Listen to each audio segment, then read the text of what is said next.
Le football est un sport qui se joue à 11 contre 11 et au final, c'est toujours ces hommes-là qui gagnent. C'est le Sénégal, pays de la Teranga. Un petit pays qui se situe à l'ouest de l'Afrique, qui ravage tout, qui empile les trophées. Un petit pays de 17 millions d'habitants qui est en train de marquer l'histoire du football africain. Après la Coupe d'Afrique avec la bande de Sadio Mané, le Chan en Algérie, la Coupe d'Afrique des Soumiers, la Coupe d'Afrique Beach Soccer, la Coupe d'Afrique des moins de 20 ans. Cette fois-ci, c'est la Coupe d'Afrique des moins de 17 ans avec la bande d'Amara Diouf. Cet homme-là, ce jeune joueur qui est meilleur buteur de ce tournoi, qui est inarrêtable avec la charnière défensive très solide, très dure sur l'homme, dirigé ou bien mené par un certain Serigne Fallou Diouf. Les Dioufènes dominent dans cette équipe-là, dans cette équipe U17 du Sénégal, une très belle équipe qui a également écrit l'histoire de ce football sénégalais, mais l'histoire de cette Coupe d'Afrique des Nations de moins de 17 ans. Le Sénégal est en train d'écrire son histoire. Le Sénégal est en train d'imposer sa razzia, toute sa suprématie sur le toit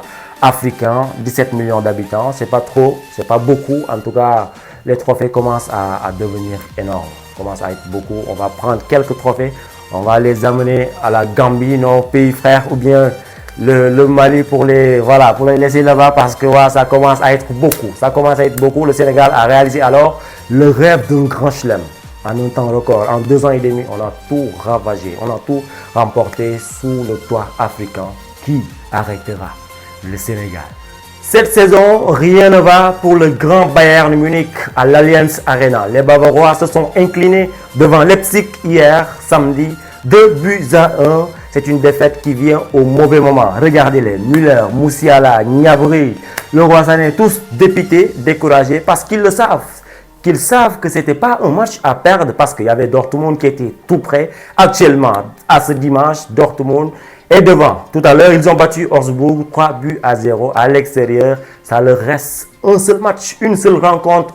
Peut-être ils seront champions d'Allemagne pour la première fois depuis 10 ans parce que durant ces 10 dernières années, c'est toujours le Bayern qui était champion de cette Bundesliga. Cette fois-ci, Leipzig a fait le travail pour Dortmund. Dortmund est à un seul match d'être sacré champion d'Allemagne. Il faut remporter ce match coûte que coûte parce que le Bayern va tout faire, en tout cas, pour ne pas perdre ce championnat. Ils ont été récemment éliminés en Ligue des Champions par le grand Manchester City. Ils ne vont pas accepter de perdre ce championnat allemand, sinon ce sera une saison de zéro. Ils ne vont pas remporter de compétition, si je comprends bien. Les Bavarois, ce sera très critique pour la bande à Thomas Tuchel, pour lui-même, Thomas Tuchel, qui pourra peut-être perdre sa place. En tout cas, on verra. De toutes les façons, nous sommes de tout cœur avec les jaunes et noirs Dortmund qui peuvent réaliser l'irréalisable ou bien l'impensable. En France, le Paris Saint-Germain de Mbappé, de Messi, va devoir attendre pour être champion de France parce que Lens vient de remporter son derby face à Lorient.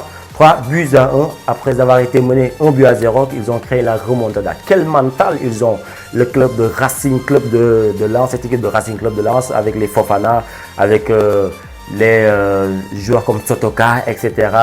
J'ai oublié le nom de leur attaquant, un attaquant vedette qui évolue du côté de la Belgique. Ça va venir tout à l'heure. Il s'appelle bien sûr Openda, qui fait partie des meilleurs buteurs de cette Ligue 1 française. Le Paris Saint-Germain a rendez-vous aujourd'hui face à Auxerre, je crois, Auxerre de Mbaïna.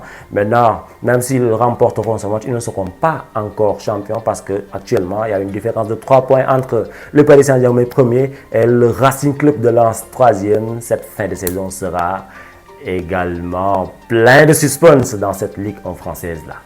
Terminons en Angleterre avec la Premier League de Manchester City. Vous savez, cette Premier League-là, ce championnat d'Angleterre appartient à une seule équipe et ça s'appelle Manchester City. En 6 ans, ils ont remporté 5 fois le champion d'Angleterre.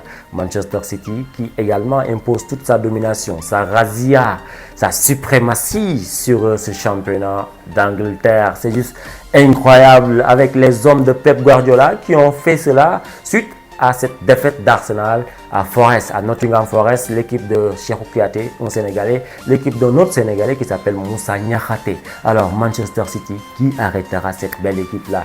Manchester City, ils sont extraordinaires. Ils font jaillir autant d'émotions et chaque saison, c'est toujours un Manchester City puissant, c'est toujours un Manchester City impactant footballistiquement parlant dans tous les compartiments du jeu.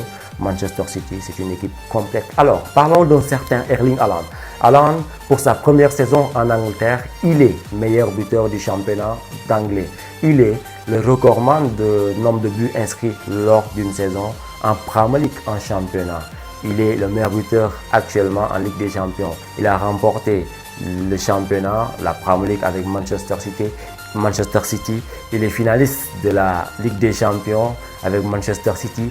Il est finaliste de la FA Cup avec Manchester City.